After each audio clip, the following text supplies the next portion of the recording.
webinar where we have an opportunity to get your questions answered, your challenges, your problems, what's going on in the world. We'll bring coaches along to help you. I'm Angela Cripps, the MD of the Recruiting Gym. We do have 3 coaches. One is at her son's sports day and winging her way back. So hopefully she won the parents' race and she's getting back quickly. So fingers crossed, Harpreet will join us at some point during this session. But in the meantime, we've got 2 coaches. I'll get them to introduce themselves in a moment. I'm going to explain how this works if you're new. We've already had 5 questions that have been asked over the last 2 weeks in our training sessions, our discussions, our meetings, our networking events that we're getting to now. So we're picking up information all the way along. They're already in the chat. Now, this runs for about 45 minutes. If you can't stay with us for that long, vote on your favorite question because it will push it up the list and we'll answer that beforehand. So it might be number 5 was your earliest, but please don't do that one because that was going to be Harpreet. So we can leave 5 for the moment until she joins us. But the others, if you want to vote on 1 to 4 as to which would be your favorite, put that in there. You'll find it at the bottom where it says ask a question. That's where you can vote. Right, let's get our coaches to introduce themselves while you're doing that. So Gemma, if I come to you first, you're both new to Ask the Coach, which is fabulous. Love bringing new coaches on. Gem, tell everyone who you are, what you do. So I'm Gem Bevan. I run Social Gems, which is a social media marketing company. We predominantly work on LinkedIn accounts more than anything else. And predominantly with recruitment agencies, to be honest. Wonderful. And Social Gems is such a great name, isn't it? Love it. Do you know what? It took me ages to actually think of it. And when it actually came to me, I was like, it was so simple and so easy all along. That's usually the way, isn't it? And then you think, why didn't I think of that at the beginning? But you got there. That's the main thing. And that's the creativity, isn't it? It's making sure that you're really happy with it. And of course, that's why you do what you do. Lyndsey, tell us all about yourself. Hi everyone, I'm Lyndsey Meredith and I am a business coach for recruitment business owners. So I tend to work with independent recruiters, either who are setting up their business, who are wanting to grow their business or who are wanting to scale their businesses. And we work on every single part of their business, including setting up, marketing, staff, scaling up, you name it. Fantastic. Thank you for that. I will do a short intro for Harpreet so she can dive in as soon as she gets here. So I met Harpreet at the London Excel at an exhibition around businesses and building up businesses again after the pandemic. She's actually a qualified pharmacist. That was her role until mental health made an issue that she couldn't do that any longer. And she actually now talks is an international speaker on mental health and well-being. And she tackles it from the chemical side because she was a chemist, because she's a pharmacist. So it's really fascinating to hear the other side of it, of what's going on in your body and what's happening. So I look forward to bringing her on as soon as she can join us. But I did tell her, don't miss your son's race for us. The coaches give their time for free. We're really appreciative. But if I was responsible for her missing her son's school race, I would hate that. That was a key thing for me. I set up my own business so I could do all of those things with my daughter. I think that's really important. So if she doesn't join us, I'm not going to mind because that was more important. Right. Okay, let's have a look. I can see, Louise, this is your platform. Say hello in the chat. Do let us know that you're there. But Louise is voting for question 3. I hope you actually did vote for it in the question, not just put it in the chat, as Louise helps run Crowdcast in the UK here. So we're going for it then, Jem. That's got the most votes straight away. So we're going to question 3. What is the next best thing, big thing in marketing that I should be thinking about getting involved in now? So I'm really interested to hear this, and I'm sure my marketing execs on there as well are. So before we actually get on to the point of what's going to be the next big thing, one of the main things that people need to be focusing on, and quite a lot of recruitment agencies, recruitment consultants are actually doing this, is personal branding. Putting themselves out there, talking about themselves from an emotional point of view, talking about recruitment from an emotional point of view, storytelling about the things that they do on a day-to-day basis, getting to know the individuals in their network. You mentioned that you met Harpreet at a networking event. LinkedIn is essentially a networking event that's 24/7, it never shuts. And that's how it needs to be utilized. So in order to build a personal brand, you need to be engaging with the people that you need to be speaking to, the individuals that you can actually sell to, because you want to get them to notice you. Now, you'll usually find that in most sectors, quite a lot of the individuals that you're trying to approach that you need to notice you to be able to sell from you in the long run don't have massive amounts of engagement on their posts. So there'll be minimal amounts of traction. So by putting a like and putting a comment on there, you're getting noticed by the relevant people really, really quickly and easily. If you're doing that continuously, that'll prompt that person to then jump into your inbox and start a conversation with you. So then you're not on, in terms of, from a sales point of view, you're not on the back foot. That person's approached you first. Now, in terms of, and the only way I see it working at the moment is for candidate attraction rather than client attraction, is probably TikTok. And we're talking predominantly at the moment because the majority of the users that are actually using that at the moment are still on the younger side. It is opening up, and more people of my generation and the next generations are starting to utilize TikTok. But at the moment, it is still very, very heavy in terms of the younger people. So if you're looking for trainee consultants to start in your business, if you're looking for apprenticeships or apprentices, anyone at lower end levels, graduates that you're trying to place into roles, it's a great way to get noticed by them. But the content that you're going to be sharing across TikTok, the little videos that you'll be creating to get these people to engage with you, will also work really, really effectively on LinkedIn too. So LinkedIn in videos used to do really, really well. There's been changes in algorithms and changes in things that are happening on LinkedIn over the last couple of years, where we had polls working for a bit, then we had the story section. So videos kind of took a little bit of a back foot. But since January this year, you can see them actually coming back. People are preferring to see those little videos and insights into what it's like in the business that you're actually working in. And despite the fact that it actually divides LinkedIn at the moment, the selfie is very, very powerful too. I'm loving that, and I must admit I am hooked. I am literally addicted to TikTok. I lose so many hours. Exactly.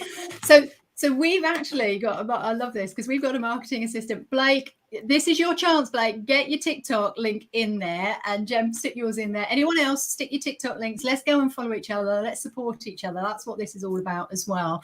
So Blake joined us a couple of weeks ago. He's done his first, and exactly that, last Friday, TikTok that he created from a conference that we did, because we made the decision it's going to be the behind the scenes stuff. It's not going to be the work stuff. We've got all the other platforms for that. It's going to be more about us and who we are. So he created it for the conference, all the behind the scenes, and then used it on LinkedIn, and it worked brilliantly.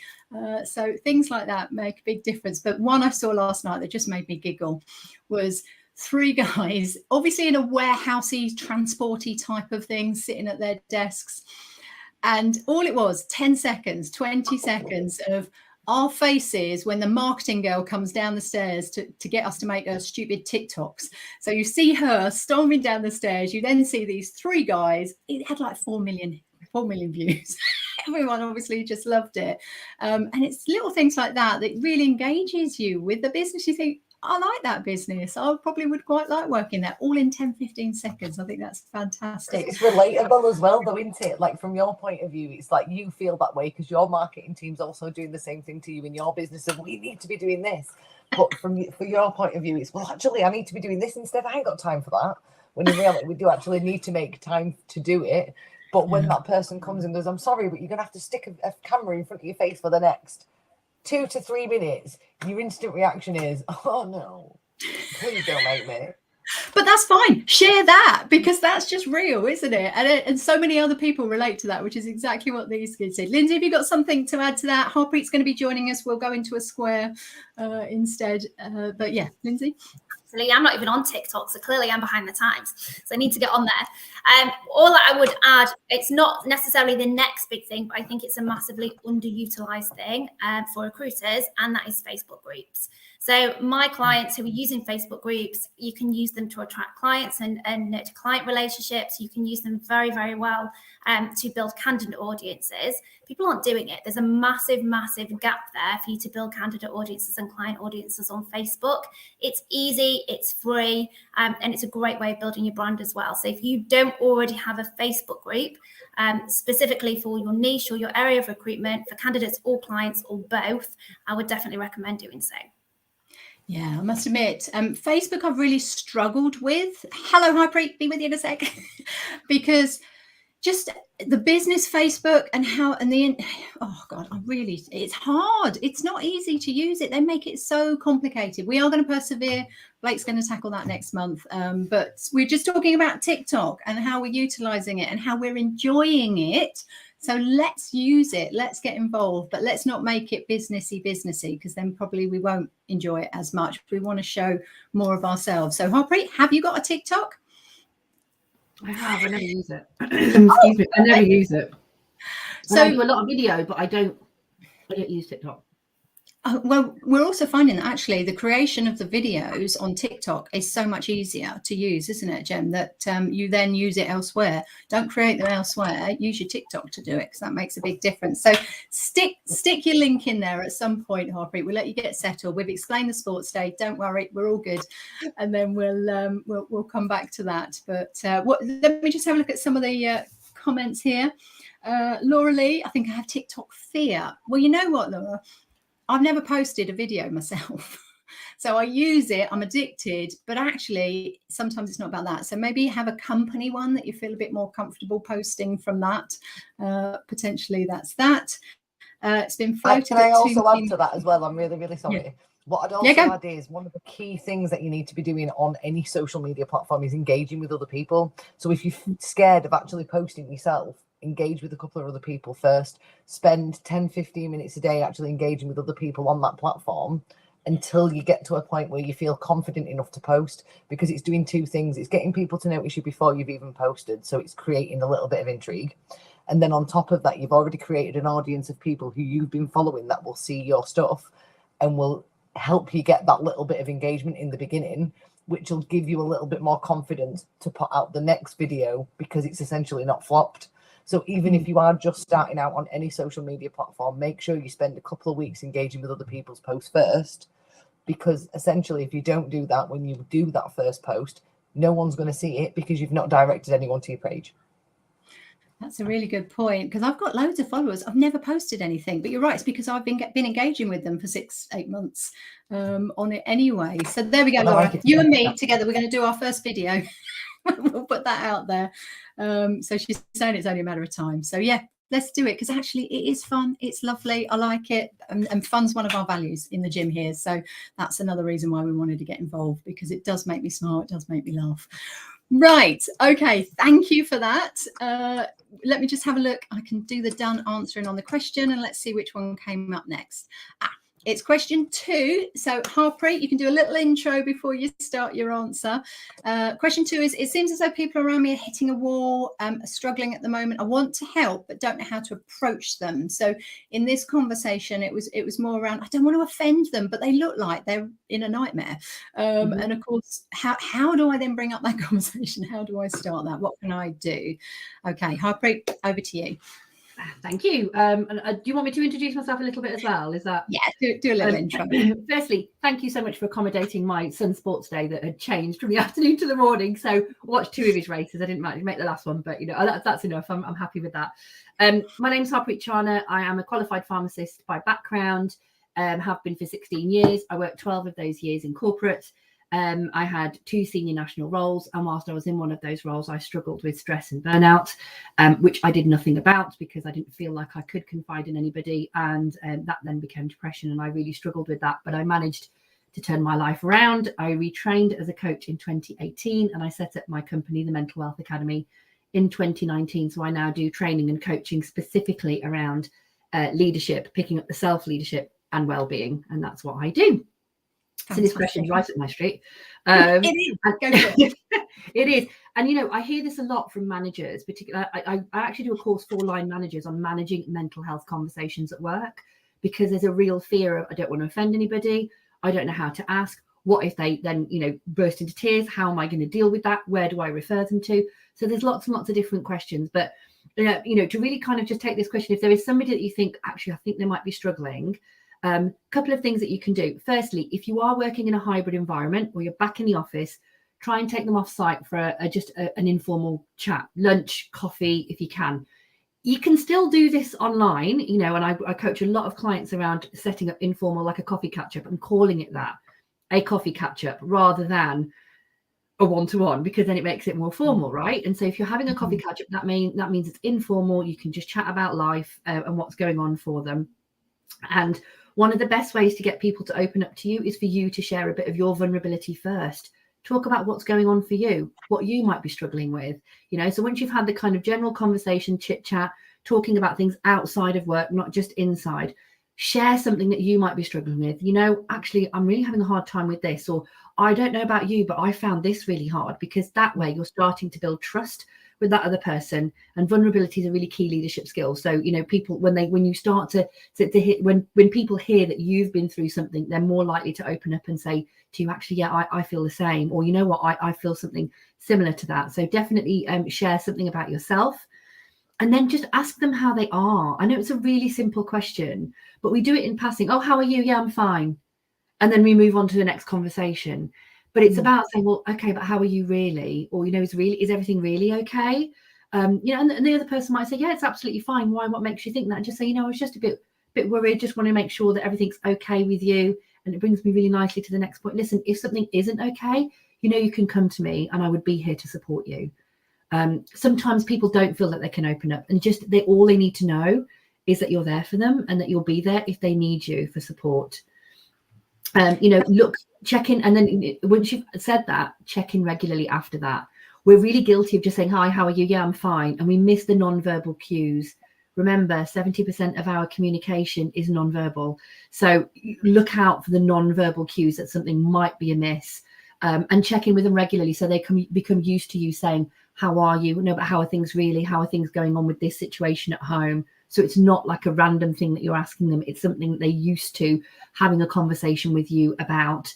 And that's it really. It's and if they do open up and they do get emotional, the key thing is don't panic. Because I think a lot of people panic. Don't panic. A lot of the time people just need to know that you're there for them and that you'll listen. And sometimes just talking about it and getting it out can be a massive, massive help. And then you can work together to try and work out what that next steps for that person might be. And 9 times out of 10, you'll know what they are.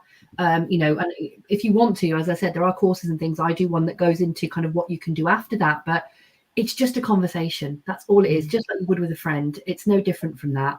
And so if you approach it from that style, it will come out in that way as well. I think that's really important. It's one of the key things I've learned over the last couple of years. We've I think a fifth of our stuff we've done on mental health and wellbeing, realizing if we haven't got that, then we're not going to achieve. We're not going to be successful. It's going to have a huge impact on our performance. And just one little thing that even like you said there, just taking it away, asking someone how they are, but then it's that follow-up question, because most people say fine. So what I've started doing is saying, I am going to ask again. It's up to you if you want to share or not. So how are you really? So at least I've sort of let them know. They might want to go, no, I'm fine. Back off. That's okay. But actually every single time they've gone, you know what? And you can see, like you say, the non-verbals, the face crumbles, the emotion comes out, and it's actually, I could see that was there. And it's, I want to help. I want to be there. What can we do about it? So I think you've got to have that confidence to be able to handle when they do crumble. So maybe that's something people might want to get some training and development on, if that's not you, if you're not that type of person that can handle that. It did come in handy once, actually. I used to have a consultant, sorry, a bit of segue here, but I used to have a consultant that cried about anything. So it wasn't that she was really upset and emotional, it's just her reaction when she was questioned on something. But it came in really handy when we were being audited. So I got them to see her first. So they asked a few questions. They could see that we did everything really well. And by the time it got to the third or fourth question, she burst into tears, and the guy couldn't handle it at all. And he was like, I can see you do everything really well. That's fine. And he went. So unfortunately, she knew that I was putting her first because of that. And we were like, look, it's fine, but some people just can't handle it, can they? And that's where people like you come in, to really help them, because otherwise it's tough. It's tough. We know it's tough at the moment. Lyndsey, did you want to add something on there? Just a book recommendation. There's a new book out, actually called "How Are You Really," by a lady in America called Chana. It's great if you're feeling like that yourself, but it's also a really good tool if you have someone in your life that you want to support. So there's some really good practical advice in there, as well as Jenna's own story as well. So you can buy that on Amazon. It's How Are You Really? And it's Jenna Kutcher. I'll pop that in comments as well. Brilliant. Lovely. If you just put the authors, how you spell that, Charlotte or Blake will go off and get the link for everyone so that we can go and find that. And we'll add that to our book club. Once a quarter, we do a book club. So we interview authors of books that are related to recruitment. So sometimes it will be very, very recruitment related. Other times it will be things like that can really help. So do get involved with us on the book club as well. So if you want to put the DW Light link in there, because all of the recommendations are in there from our success stories that I did with Louise Triance as well. Hi, Louise. We interviewed lots of successful recruitment business owners, founders, set up, and we asked them what books changed your life. So there's about 40, 50 different books there. If you're looking for a bit of inspiration, they might be recruitment related, they're probably not. But if you're a reader or a listener to books, go and have a look on that. We want to share those as much as possible. Brilliant. Okay, thank you for that, and thank you for jumping in, Harpreet. Brilliant, because it's not easy, but we're glad you got to see it. Did he win either of the two races? He didn't. Unfortunately, he's very tall and he's all limbs, and he had to do an obstacle race. And the minute I saw it, I thought, oh gosh, he's going to struggle, and he did. He struggled to get into the sack. He was doing really well until the sack, and then he was second from last. But he was set to do really well in the relay, which was the last one. So my husband's there, he's videoing it for me. So fingers crossed he does better in that one. You know what's going to happen though? If he does really well, he's going to go, Mum, you can't come to the others because when you're there, I know. I'm the bad omen. You get from there. Oh, brilliant. Thank you. Right, let's move on to question 1 then. That one's up next. Thinking of starting up on my own this year. It seems like a very buoyant market in a commercial recruitment. So they do office, secretaries, customer service people, receptionists, all that type of office work. What should be the first 3 things I do? Lyndsey, right up your street. Well, firstly, when you're thinking of setting up your own recruitment business, it can be very overwhelming because there's a lot to kind of look at and think about and put in place. So I'm glad you only asked for 3 things because that makes this a lot easier. So firstly, one of the first thing you should think about whenever you're thinking about starting a new business or anything new is the money aspect of it. First of all, how much is it going to cost you to finance your startup? But also, how much is it going to cost you to live and cover your personal costs in the meantime? So you should do 2 different calculations here. You should do how much money do you need to cover yourself personally for at least 3 months, if not 6 months, because you need to give yourself adequate time to start your business, build the foundations and start building revenue as well. So look at your personal costs. How much money do you need to cover your personal outgoings? And at the same time, how much money will you need to firstly cover your startup costs and everything that you need to start your business, but also your running costs for that period of time as well, because quite often it's more money than you expect. And that can put you under lots of pressure from the beginning and it doesn't give you the best start. So knowing kind of the money questions is really important. And then when you have those figures, you can start to make those decisions. So how are you going to finance your startup? Are you going to finance it with your own money? So I've just come off a coaching call with a chap that is going to have 6 months of money behind him. So he's got the money to do it. A lot of people don't. So there's lots of different options. You can get a business loan. You can borrow money off family. You can join a supported model where they will cover all of your costs in exchange for a percentage of your invoices. So there are lots of different kind of options out there. But in order to start exploring them, you really do need to know how much it's going to cost you first. That's number 1.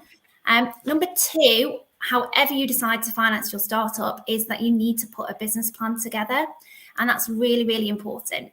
A lot of people that come to me as a coach kind of 6 months in, usually are in a mess because they haven't had a plan, they haven't had a business plan, and they haven't built the foundations of their business properly. So business plans should include an overview of your business, your goals and objectives for at least the first 12 months. Ideally, you want 12 months, 3 years, 5 years, long term. An analysis of your audience as well, your competitors and your market, your sales and marketing plan, which is very, very important.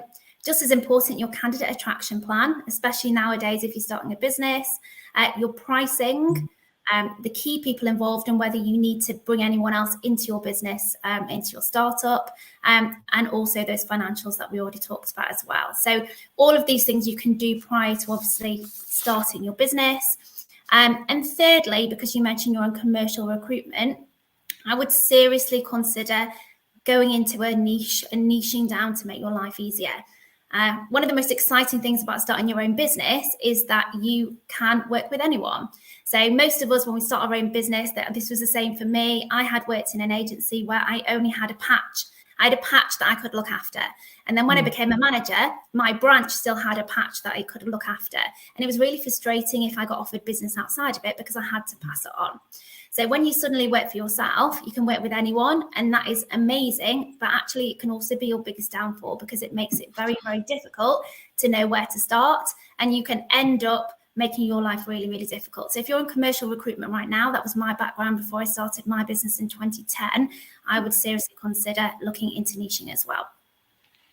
So those are the top three. There is a lot more to obviously consider. And there's some free resources on my LinkedIn profile if you want to head over and have a look. But by all means, those are three really important ones. Fantastic. And actually, just those three, there's so much within that, isn't there, that needs to be evolved. So we've got your LinkedIn at the top of the chat. Do go over and have a look on there. We work with a company, I've worked with the MD for about 20 years now, called SSG, who helped set up, you talked about companies that are there to take all the costs to start with, to help you set up. So we'll get their link in there as well, so that people, if they're thinking of doing that, then there's opportunities out there. So they're one company that we know of that are really good at doing it. Glad to see that the sales and marketing strategy was in there as well. So yeah, Jem's dying to get in on that one. The major recruitment, they're also offered the same thing as the SSG guys. All right, yes. Do you want to stick that link in as well? Yeah, so we've got some... just say it again, and the other guys will find it. They do the thing where it's just major recruitment. So they also offer franchise, like a franchise, where essentially they're asking for a percentage to give you all the back office and all the administration and the marketing and sales advice if you are looking to set up your own recruitment. Yeah, because that's like the per temps model as well, isn't it? They have franchises as well. So lots of different options. I was the same. I was a financial advisor before I got into recruitment. And I was always told you should have a month's money that you can just get straight away. And you should have 3 months money that you should be able to get within 2 days, and 6 months money that you should be able to get within a week. So you always should have 6 months.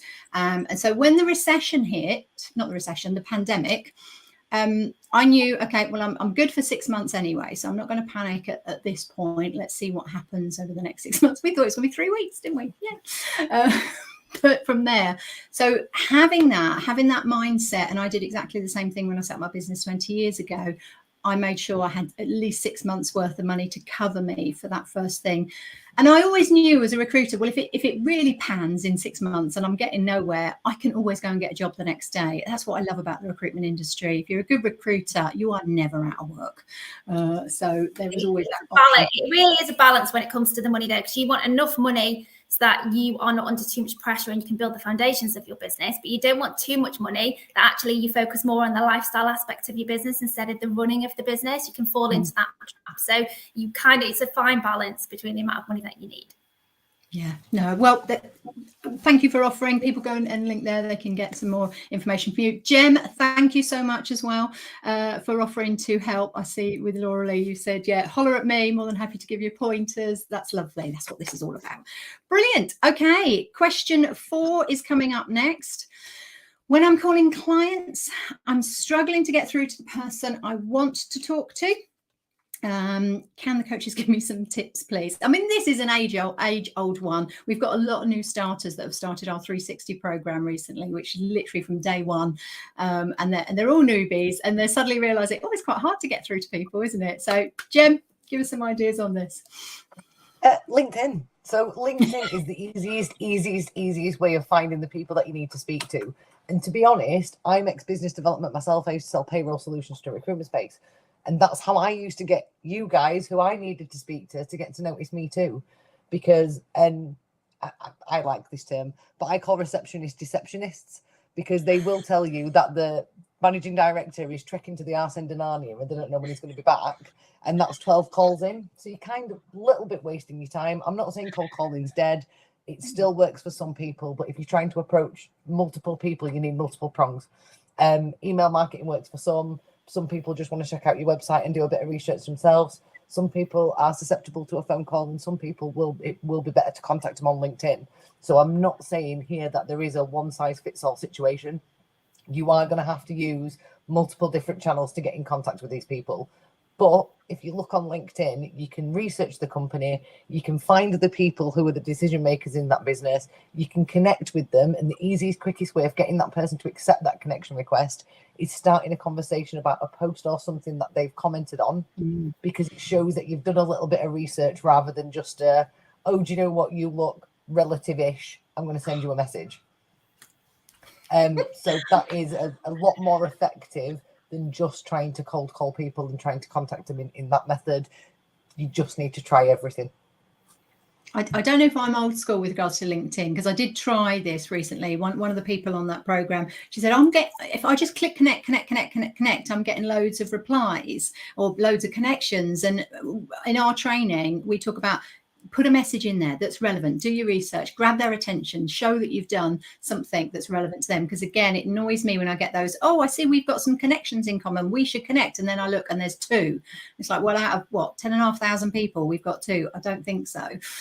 So again, do your research, do something interesting. And I did it I was looking to develop Vietnam just before the pandemic. So I thought, right, let's focus on Vietnam, because I haven't started working there. I'd been there twice, but I hadn't actually got to start working there. And therefore, I'm probably not going to pee anyone off, really, if I just hit the connect. So I did 250 recruitment consultants with connect and 250 with a message. You'd be glad to know the message way outstripped the ones that were just connect. Now, whether that's just me, I don't know. Jem, what's your thoughts on that? It is. You've got to think, when you're actually going through your connections and people are sending those connection requests, it's just to see if this person's tried to connect. But when they've actually put a message on there, it stands out a little bit more, which is why people are more susceptible to actually responding to it. The other point I just want to make, and it's a really key one, guys, because you're utilising your profiles for business development. If you are sending a lot of connection requests, I always say keep it to below 100 a week, because if you're sending any more than that, LinkedIn may automatically assume that you're a robot. And if you are regularly sending connection requests out to people, always ensure that you're revoking your pending connection requests. Because if there's too many sat in your outbox, LinkedIn again will automatically assume that you're spamming people, and it will prevent you from adding any new connections without an email address, which makes business development really, really, really, really, really thick and difficult. I'd forgotten all about that. I think it's been about 5 years since I went in and took away the pending ones. So there's going to be some old ones on there. There's my action. I need to go and do that straight away. Do I get to dance while you're doing it? Right. Okay. Like casual, just trying to put it down. Look, this is Ask the Coach. This is probably our most relaxed one that we do. I love this webinar because it's just like, whatever happens, it doesn't matter. We're all here. We're here to help. We're here to support. So we just go with it. It doesn't matter. I couldn't get on this morning on the daily workout. So I know I've sent the message to Louise, but I was talking and it was only Kate's face there. It wasn't my video. So there's always issues. So you just have to go with it, don't you? Take it from there. Right. I just want to follow up as well. Question 4. Tips on that. Sorry.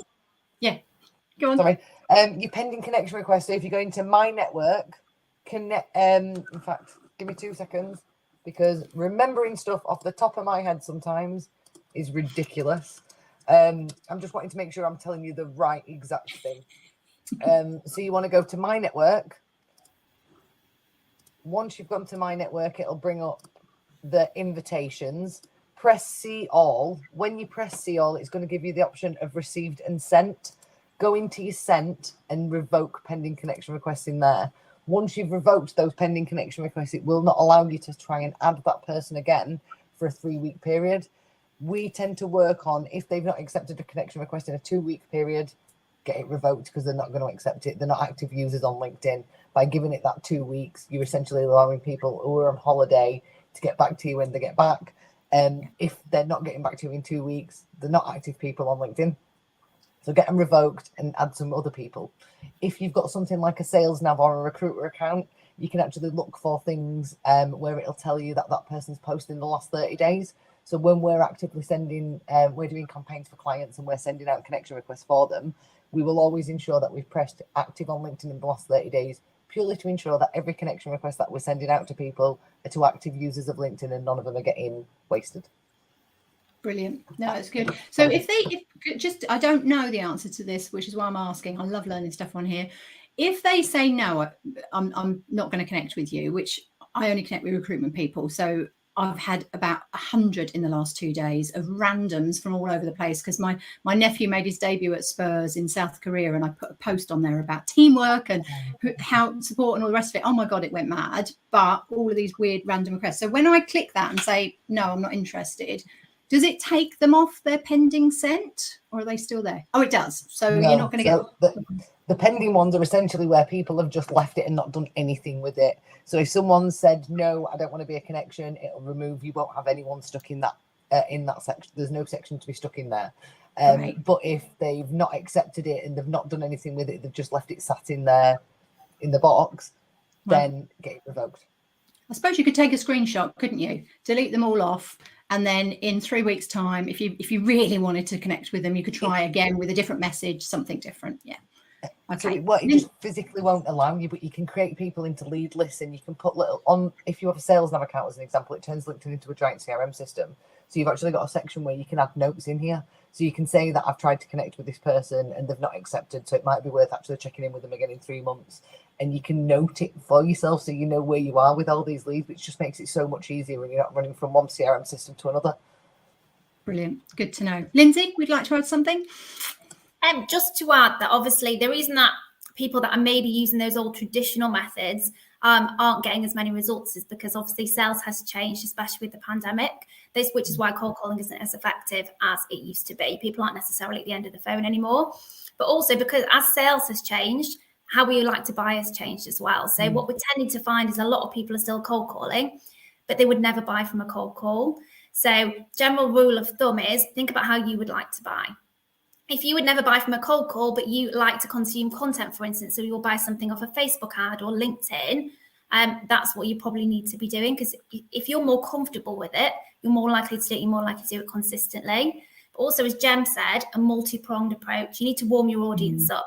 If you warm your audience up by connecting with them on LinkedIn, by engaging with their content, if you then send them a DM or give them a phone call, they're more likely to answer it because you're someone that they already know, like, and trust. So it's all about these days warming up your audience, getting in front of them where they're spending time. And if they're a client you really want to work with, if they won't answer the phone, try something different. If they won't answer an email, try something different. Go to an event where they're at. Look at them up on LinkedIn, etc. There's always a way of getting in front of people. It's just having a strategy behind it rather than a one-size-fits-all approach. Yeah, I love that fact that we have so many different ways of getting in front of people now. I mean, when I started, yes, it was the phone, or we had a minibus that used to take us around to their offices so that we could actually go and drop in into it, because I was the same as you, Lyndsey. I had a 5-mile radius. That was as far as I could go. I couldn't deliver anything outside of those areas, so we could actually go and drive. But that seems a bit stalkerish now, to be honest. Just dropping in, just turning up, like, hello, I think there's other ways we can do this. Right, okay, we've got the pending questions answered. Let's go. Where are we? We got 7 minutes left for the last question. We're doing good. Right, question 5 then was, with the summer holidays coming up, kids are finishing school. Hello. I'm working from home. I'm having nightmares. We're all at home, aren't we? Yes, I can see. Having nightmares, the kids being here again. At least they were honest. Do from there.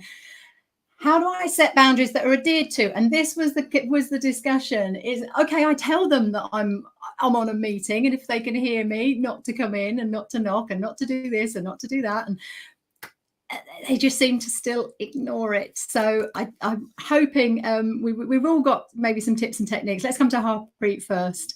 So Harpreet, what would you suggest on this one? Yeah, this is a great one because my son does this all the time. And there's a few things that I had to put in place, particularly around summer holidays, excuse me, that would help. Kids respond well to boundaries. We know that. And it's about letting them know. So yes, I know you're sort of saying, I tell them I'm on a call, but it's managing their expectations as well as setting those boundaries. So what I found has been really, really successful is that I'll look at my calendar for the day and I will work out where I can give my son dedicated time that's just for me and him. So I will say, right, mummy's got a call now for the next hour, and then we can have 15-20 minutes or half an hour, we can play a game, and I'll show him on the clock and say, this is the time that mummy's going to finish. Up until then, you need to do whatever he's doing. If he's watching TV, reading a book, or he's playing, and so you mustn't come and interrupt me and disturb me. And at this time, mummy's going to finish, and then we get to go and do something fun.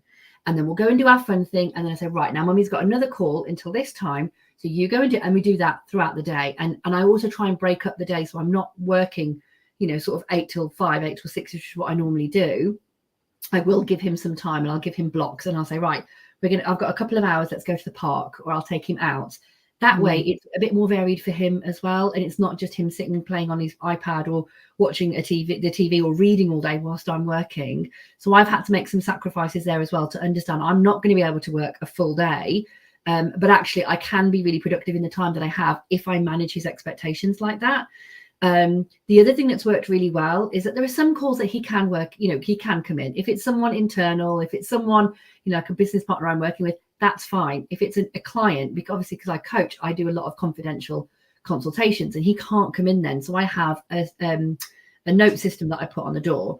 So I have a green smiley face, which is you can come in, and then I have a red sad face, which is you can't come in when he's busy. And I've taught him and say, if the red sign is on, you can knock on the door, and if I do not answer, that means you cannot come in and mummy cannot speak to you. So unless it's an emergency, and I've had to define what an emergency is, by the way, because I've had all sorts.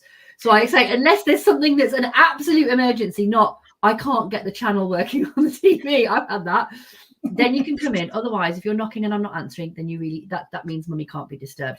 But it allows me, I know that he needs me. So if it gets to a point where I can just take a couple of minutes to duck out, I then will do that, and I'll duck out and say, right, what was the problem? And we'll resolve whatever it is. But it's just about setting some clear boundaries, giving them that time, because that's all they want. They just want time with you, letting them know when you're going to be available for them. And then, just trying to break up the day so they're not just sat in front of the screen all day. They know they're going to get some time with you. You'll play outside with them. You'll take them to the park. You'll go for an ice cream. And, and I will use rewards. And I'll say, listen, if you're really good today, then mummy will take you to the park and we'll have an ice cream later. And that's brilliant. Yeah, let's do that. And so I found that just putting in some of those fun things as well, and some rewards for the fact that if he's been good and he's not come in, then there's something that we're praising the positive behavior. So yeah, that's I want to go to the park and have an ice cream with you now. I'm visualizing that. I think that's fantastic. Take it from there. And you're right, just saying you can't come in doesn't compute, does it? So letting them know. And I love the clock idea. I used to do that with my daughter on a Saturday morning, and so before she could read the time, so this is sort of 3-4 years old, I was a single mum, and I just needed a line on a Saturday morning until at least 9 o'clock, 9:30. So I was able to get her by telling her where it got to on the clock. When this gets to there, that's when you come in, and it just worked perfectly. And everyone was like, how do you stop her coming in at 6-7 in the morning? But it helped her to then sort herself out, read a book, like all those things that she was interested in, she could do beforehand, before she came to me. I feel bad now, but it works. It does work. So don't feel bad. It's teaching them to be self-sufficient at an early age and not always need you. And that's not a bad thing. And as I said, if you're giving them that quality time during the day, then don't feel guilty about it, because what will happen is you'll do your work because you're going to have the quality time and you'll really enjoy that. And then you'll be able to come back to work and not feel guilty, because and they also enjoy it as well, because they know I'm going to get quality mummy time, and then I'm also going to get time to do what I want to do. So it generally does work well. No, that's fantastic. She's 24 today, by the way, and she's a paramedic, so totally self-sufficient and able to cope with crisis situations. So there you go. It did work. Lyndsey. I plan my holidays like a military expedition, because I've got a 7-year-old and I work from home. So my kind of top tips would be plan ahead. I've literally planned my diary out for everything. So I like to add in things that keep her busy. So, and also break time up as well. So we've got some really good holiday clubs locally. So she's going to a holiday club 1 day a week. I pre-plan play dates with other mums around client time, so we can drop them off and take the pressure off each other. I also get really involved in activities. So I'm not using the holiday clubs as much this holidays because sometimes I'll book in the holiday club and then actually everyone in my diary will decide they're having a day off because it's nice weather, and then I'll wish that I'd not done it. So we are spending more time at home. So we've gone through everything in her cupboards that she's not played with for ages and written a list so that if she's bored, she goes to the list and finds the activity. We've set a reading challenge. So she's got so many books to read and she gets a sticker for every book that she reads. So she's got something to keep her busy. And we've also planned planned independent activities. So another book recommendation, this brilliant book called Make This Book Wild, is a brilliant book that takes them outside. They can do it in the garden. So loads of activities in there that they can kind of stick leaves in and do all that sort of stuff while you're busy. And she's a brownie. So we're actually looking at the interest badges in the brownie book, things that she can do independently and things that we can do together as well. So she knows we're going to spend our time together, but she also knows that when I'm working, she's got loads of other stuff to do. Instead of the clock thing, I actually use Alexa and set alarms on Alexa. So I'll set an alarm on Alexa when my meeting's over and she can come in. And she's generally quite good. And just like Harpreet, it depends on my client. If it's a brand new client or it's confidential, she knows she can't come in. If it's a client that is a regular client and actually they quite like to see her, I'll let her come in and say hello at the beginning of the Zoom call. And as long as she said hello, she's quite happy then to go off. So plan ahead, keep them busy, and keep your sanity. Some great tips here, but I've got to come to Jem. What are you using duct tape for? Oh, you're on mute. There we go. Don't need duct tape. Use mute. To stick him to wall. I thought you meant over the mouth. No, just literally, you know where he is. You know what he's doing. He's just stuck to the wall there. Job done. No, to be fair, Charlie's actually 10 now, so he's a little bit easier. But again, exactly the same as Harpreet, just putting those guidelines in place for him. As long as I'm understanding of, I get sometimes it's a bit shit and you want to spend a bit more time with me, but I need to do this in order for us to be able to go and do something fun and pay for that at the weekend. And that, as long as you're understanding of, again, it's not ideal for you too. It's not ideal for both of us, but we have to work on it together. Yeah. Charlie seems more than happy with that. Again, clubs work really well. He's now at an age where we've just started letting him play out a little bit, but not very far. So we're really fortunate in the fact that in the area where we live, there's quite a lot of kids of the same age, and they just literally play on the street in front of the house so we can all see them, which is kind of nice. It's what we did as kids. It's getting them out a little bit more. It's encouraging them to have a little bit more of independence, because he starts high school next year. So he needs to learn how to do things like this, because he's going to have to physically start walking himself to school soon, and in being a little bit more independent. So he's enjoying the fact that we're giving him that freedom and he's in a little bit more control of his own life.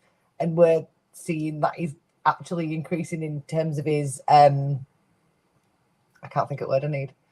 He's a little bit more mature because he's independent, confidence. Because he's getting out and doing stuff. So confidence is not something Charlie's ever struggled with. Honestly, I've always said that kid is unbullyable because he doesn't care about anything. Fantastic. Oh, just brilliant. One last thing, if you don't mind, Angela, just picking up on what Jem said.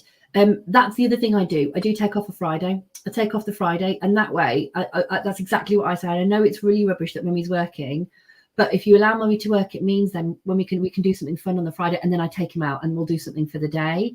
And he understands then, Mummy's got to work to earn the money so that we can go and do fun things. And so again, it's that reward and making that positive connection with the reward. So he generally, will sort of pipe down and go, oh, she needs to do this. Brilliant. I loved all those answers. Really going to help people over these next 6 weeks as well to get through it. So you've got loads of things to put into practice if that's you and if that was your question. I'm just going to check in case anyone's added any extras, but I don't think so. We've got loads of links as well, books, recommendations, support. Wonderful. Thank you so much for your time. Harpreet, do come back and put in the chat how he did with his last race. I'm really invested now. I will. Fabulous. Thank you so much. We'll be back again in 2 weeks' time on Ask the Coach. Next week, we have Meet the Expert as well, where we have one expert sharing half an hour of training. So we've got Sarah Evans next week. So we'll get that link in there as well. Another one of our 6 free courses that we offer in the recruiting gym to support our industry and to build this community where we're all here supporting each other. So Thank you so much, ladies. Really enjoyed that. Have a wonderful weekend. Enjoy the sunshine. Hello. How often do I get to say that? Not much. So let's take advantage of it while we can. Don't get burnt. And we'll be back on Monday. Thanks, everyone. Thank you. Thanks. Bye.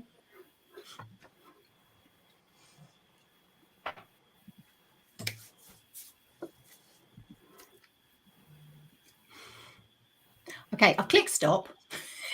It's not I don't stop like, though, is when it? am I allowed to speak again? It came up twice, Louise. Can you stop it for me?